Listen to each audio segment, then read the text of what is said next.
Hello friends नूतन video आपको स्वागत video आलोचना करवा +3 सेकेंड सेमेस्टर आपंकर हिस्ट्री ऑनर्स कोर पेपर 3 अथवा Indian history 2 paper second semester exam 2023 प्रश्न पत्र उत्तर आम भिडियो आलोचना करवा। तो एमध्य किसी प्रश्न आपंकर सेकेंड सेमेस्टर एग्जाम 2024 आसबार संभावना रही तेणु भिडियो कौन जारी स्किप न करी आरंभ पर्यंत देखूँ। तो डेट चलते आज भिडियो स्टार्ट करवा। पार्ट वन रही शून्य स्थान पूरण कर। प्रश्न नंबर 1 एथि 6टी एक विशिष्ट प्रश्न। तो ए रही सुदर्शन ह्रद सम्राट डैश निर्माण करथिले। सुदर्शन ह्रद सम्राट डैश निर्माण करथिले। तो आपण माने उत्तर लिखिबे चंद्रगुप्त मौर्य। चंद्रगुप्त मौर्य सुदर्शन ह्रद निर्माण करथिले। तापर रही बी रे अच्छी डैश वंशर राजा माने बहु संख्यार ताम्र मुद्रा प्रचलन करथिले। डैश वंशर राजा माने बहु संख्यार ताम्र मुद्रा प्रचलन करथिले। तो आपण उत्तर लिखिबे कुषाण। यार सठिक उत्तर होछि कुषाण। तापर रही सी रे अच्छी चंद्रगुप्त मौर्य साम्राज्य रे डैश नदीर उत्तर सीमा थिला। चंद्रगुप्त मौर्य साम्राज्यर डैश नदी उत्तर सीमा थिला। तो यार सठिक उत्तर होछि गंगा नदी। गंगा नदी होछि यार सठिक उत्तर। तापर रही डी रे अछि चोल वंश डैश द्वारा प्रतिष्ठा करा जायतिला। चोल साम्राज्य प्रतिष्ठाता होचंती करिकलन। तापर रही ई रे अछि आलाहाबाद स्तंभ शिलालेख आमको डैशकर राज्यजयर विशद विवरणी प्रदान करिथाय। आलाहाबाद स्तंभ लेख शिलालेख आमको डैशकर राज्यजयर विशद विवरणी प्रदान करिथाय। तो यार सठिक उत्तर होछि समुद्रगुप्त। सठिक उत्तर होछि समुद्रगुप्त। तापर रही एफ रे अछि डैश धर्म सह त्रिरत्न संश्लिष्ट। डैश धर्म सह त्रिरत्न संश्लिष्ट। तो यार सठिक उत्तर होछि जैन। जैन धर्म सह त्रिरत्न संश्लिष्ट। तापर रही गोटे शब्द रे उत्तर लिख। जी रे अछि परवर्ती वैदिक जुगर कृषि संबंध में क्यों वेद आम मानक आवश्यक सूचना देइथाय। परवर्ती वैदिक जुगर कृषि संबंध में क्यों वेद आम मानक आवश्यक सूचना देइथाय। तो यार सठिक उत्तर होछि अथर्व वेद। अथर्व वेद। तापर रही एच रे अछि वर्ण शब्दर अर्थ कौन। तो यह प्रश्न उत्तर आपण माने कमेंट बॉक्स रे देबे। तापर रही आई रे अछि अशोकଙ୍କ साम्राज्य रे केतोटी प्रदेश थिला। अशोकଙ୍କ साम्राज्य रे केतोटी प्रदेश थिला। तो यार सठिक उत्तर होछि 5टी प्रदेश रहिथिला। तापर जे रे अछि सातवाहन राजवंशर प्रथम शासक किए थिले। सातवाहन राजवंशर प्रथम शासक किए थिले। तो यार सठिक उत्तर होछि सिमुक। सिमुक थिले सातवाहन राजवंशर प्रथम शासक। तापर रही के रे अछि महाबलीपुरम गुंफा मंदिर क्यों राजवंशर शासक निर्माण करथिले। महाबलीपुरम गुंफा मंदिर क्यों राजवंशर शासक निर्माण करथिले। तो यार सठिक उत्तर होछि पल्लव। तापर रही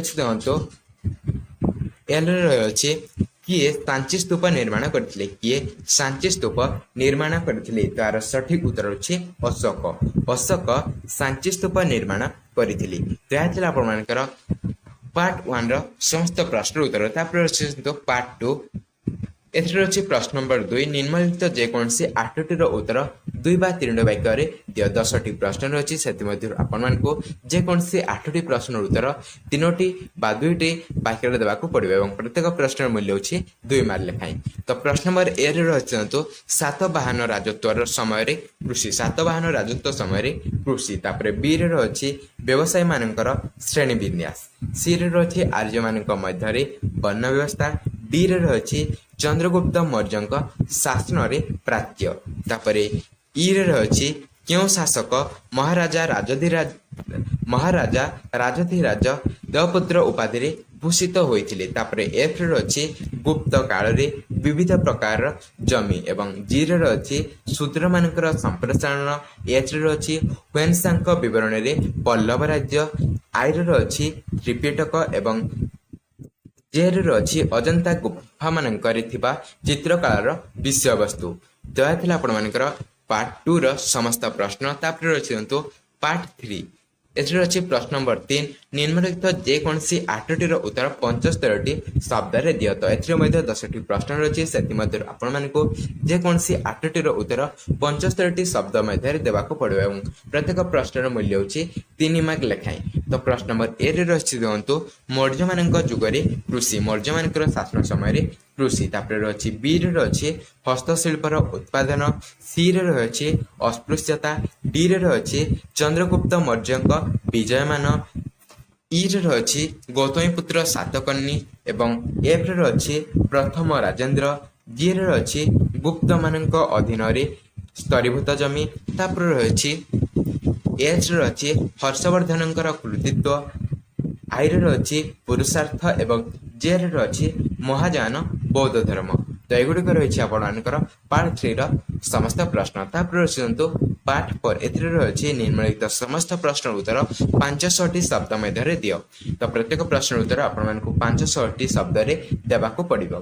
तो प्रश्न नंबर 4 रे रही प्राचीन भारतर वाणिज्य और व्यवसाय एक विवरणी प्रदान कर। प्राचीन भारतर वाणिज्य और व्यवसाय एक विवरणी प्रदान कर किंबा आपण माने प्राचीन भारतीय समाज रे नारी मानक स्थान उपर एक निबंध मध्य लेखि पारबे। ए दुइटर आपण मानकु जे कोनसी गोटे उत्तर करबा को पड़िबो। तापर रहिसंतु प्रश्न नंबर 5 मौर्य शासन व्यवस्था आलोचना कर। मौर्य मानकर शासन व्यवस्था आलोचना कर किंबा भारतर कुषाण राजत्वर एक विवरणी प्रदान कर।